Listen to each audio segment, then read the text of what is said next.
हाँ तो दोस्तों, क्या हाल है? और सब मज़े में? जैसा कि वीडियो के थंबनेल में आपने देखा है कि आज का हमारा टॉपिक क्या है। बहुत शिकायतें आ रही हैं भाई। आजकल मोबाइल के दुकानदारों के लिए बहुत बड़ी परेशानी, सरदर्दी बन चुकी है।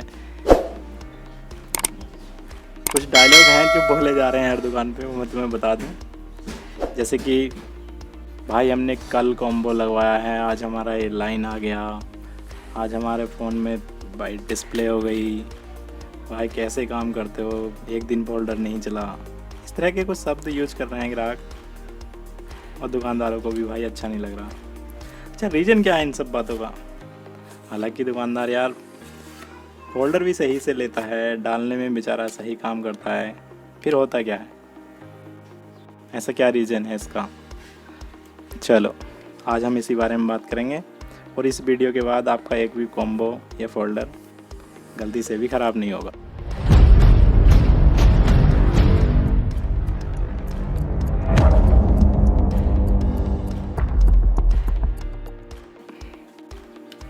मेरे पास ये फ़ोन है Redmi 5। चाहे कोई सा भी हो फ़ोन, कॉम्बो लगाने में बस तुम्हें 2-4 बातें हैं जिनका ध्यान रखना है, और कभी भी किसी भी तरह की दिक्कत नहीं आएगी। जैसे कि ये देख रहे हैं आप T7000, अधिकतर लोग इसे यूज कर रहे हैं, या दूसरे भी आ रहे हैं, ग्लू तो बहुत सारे हैं। E7000 हो, E7000 हो, या ये मैकेनिक का हो, ग्लू कोई सा भी हो, बस आपको ध्यान रखने वाली बात यह है, जैसे कि जिन फोल्डरों में यहाँ पे स्पेस कम होता है, तो थोड़ा सा ये ध्यान रखें कि ये ग्लू इस पत्ते के पास ना जाए। इस पत्ते के पास ये ग्लू नहीं जाना चाहिए। और फिटिंग का तरीका क्या है वो मैं आपको बता देता हूँ। सबसे पहले आप कोई सा भी कॉम्बो लें तो उसको ये क्लियर कर लें पहले ही कि भाई ये ठीक भी है या नहीं। तो उसके लिए आप कॉम्बो फिट ना करें, बस बाहर से ही आप उसमें बैटरी लगाएं और ये देख लें कि कॉम्बो चल रहा है या नहीं चल रहा है। अब मैंने ये देखा तो यहाँ एम आई लोगो आ रहा भाई, यानी कॉम्बो चल रहा है। चेक कर लिया है मैंने पहले भी ये, तो इतना काम कर लें। उसके बाद जो मेन काम आपका बहुत ज़रूरी है वो ये है कि जो आप क्रोम है जिसमें आपको कॉम्बो फिट करना है, क्रोम कौन सी, ये साइड अच्छे से साफ़ कर लें, जैसे कि हमने किए। देखो भाई, कहीं से भी पुराना ग्लू या टेप लगा हुआ नहीं रहना चाहिए। उसके बाद बस अप्लाई कैसे करना है ग्लू मैं आपको बता दूं। ग्लू अप्लाई करने के लिए आप इसके कॉर्नर को यूज कीजिए। आप फोल्डर पे ग्लू मत लगाइए, फोल्डर पे ग्लू ना लगाइए, आप बस क्रोम पे ग्लू लगाइए। इस तरीके से ग्लू लगाइए, बस हल्का हल्का, यानी कि जो कॉर्नर, जो जगह बनाई है फोल्डर फिट होने के लिए, जहाँ पे टच हमारी फिट होगी, सिर्फ वहीं पे ग्लू आना चाहिए। और इसके बाद अंदर क्रोम पे जहाँ डिस्प्ले का रिफ्लेक्टर पहुँचता है हमारा, वहाँ पे ग्लू ना लगे भाई। गलती से लग भी जाए तो उसे हटा लो, साफ़ कर लो। पहली बात तो लगना नहीं चाहिए। और इस तरीके से ज़्यादा ग्लू भी लगाने से कोई फ़ायदा नहीं है। हमने क्या करना है, बस हमने तो काम इतना है कि फोल्डर को रोकना है। उसके बाद आप सबसे मेन काम ये देखिए, यहाँ पे आईसी टेप लगा हुआ है, किसी फोल्डर पे नहीं भी होता है, तो इन बातों का ध्यान रखें कि आईसी टेप को पहले लगा लें। आईसी टेप तुम्हारे पास नहीं है तो पेपर टेप लगा लें। किसी भी तरह की इन रजिस्टेंसों की अर्थिंग यहाँ पे नहीं होनी चाहिए क्रोम पर।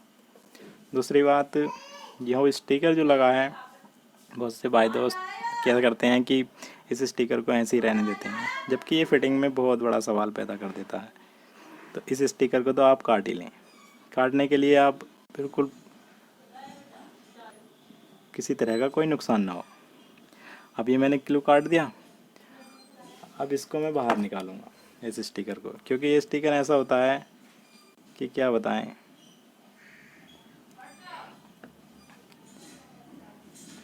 अब रही बात अगली, आगे एक कवर प्रिंट है इस पे, तो इसको तो आप पहले ही उतार लें, क्योंकि आपको ये फिटिंग में नुकसान दे सकता है। क्योंकि इसका जो तरीका है वो भाई ऐसा होता है कि किसी किसी फोल्डर पे ये आउटलाइन भी निकल जाता है।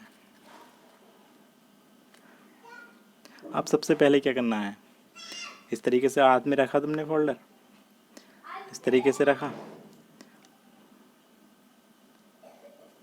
और देखिए अब कुछ नहीं करना है तुम्हें, न दबाना है कहीं से, इधर से दबा के देखना है, बहुत से इधर से देख दबा के देखते हैं, ऐसा कुछ नहीं करना है। अपने फ़ोन को बस इस पैड पर, ये पैड ज़रूर होना चाहिए भाई, डिस्प्ले का काम कर रहे हो, फोल्डर का काम कर रहे हो, टच लगाने का काम कर रहे हो, तो ये पैड तो कंपलसरी होना ही चाहिए। इसके बिना तो आपका कोई काम अच्छे से नहीं हो पाता। अब देखो किसी भी वो तो भाई फिट होगा ही, क्योंकि वो उतना ही बड़ा बना है जिस फ़ोन के लिए बना है वो। क्लियर हो गया,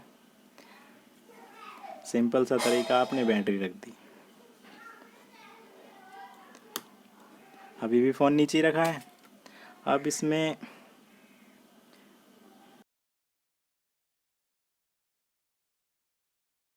रबड़ बैंड सिंगल लगाइए, चाहे कितनी भी ढीली रबड़ हो सिंगल लगाइए।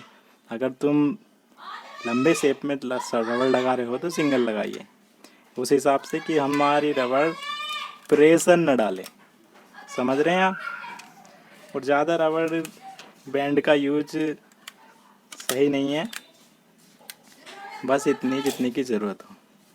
अब ये रबड़ बैंड किस लिए लगाई जाती हैं, क्योंकि हमारा जो ग्लू है भाई वो थोड़ी देर में सेट हो पाता है, उस वजह से इन रबड़ों का लगना बहुत ज़रूरी है, इन रबड़ बैंड का लगना। बस लगभग आपका फोल्डर का काम पूरा हो चुका है।